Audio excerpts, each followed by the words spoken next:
کشمیر کی آزادی تک جنگ رہے گی، جنگ رہے گی۔ گو انڈیا، گو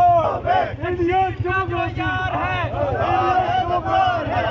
ہم کیوں نہ مانگے آزادی، ہم کیوں نہ مانگے آزادی، جی بالکل، ملک بھر کی طرح آزاد کشمیر میں بھی عید الفطر کا دن مذہبی جوش و خروش کے ساتھ اور عقیدت و احترام کے ساتھ منایا جا رہا ہے۔ دارالحکومت مظفر آباد کے مختلف جو عیدگاہیں ہیں، اسی طرح سے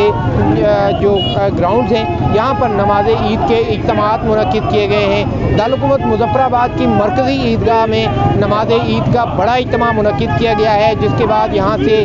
ایک ریلی کا اہتمام کیا گیا ہے جو مقبوضہ جموں کشمیر میں بھارتی مظالم کو بے نقاب کرنے اور اس کے ساتھ ساتھ مقبوضہ کشمیر کے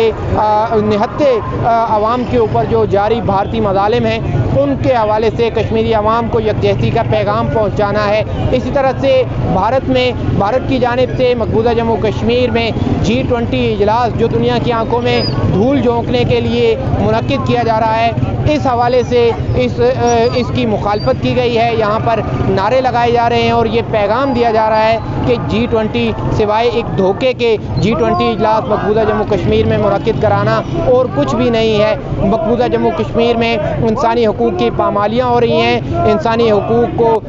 پامال کیا جا رہا ہے اور اس کے ساتھ ساتھ کشمیری عوام جو ہے وہ بھارتی ظلم اور جبر کے نشانے پر ہیں۔ لیکن دنیا اس وقت ان مظالم کو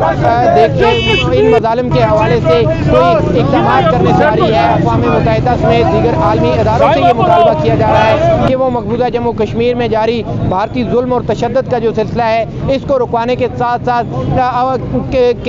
جو وہاں پر جو ان کی حق خود ارادیت ہے ان کو وہ بھی دلوایا جائے۔ جو G20 کے شریک جو ممالک ہیں ان سے یہ مطالبہ کیا گیا ہے کہ وہ بھارتی ظلم اور جو جبر ہے اور 70 سالہ اس کا ناجائز فوجی قبضہ ہے، اس کے خلاف اس کی مذمت کرتے ہوئے وہ G20 اجلاس میں شرکت جو ہے اس سے بھی معذرت کریں۔ ہمارا نعرہ سب پہ باری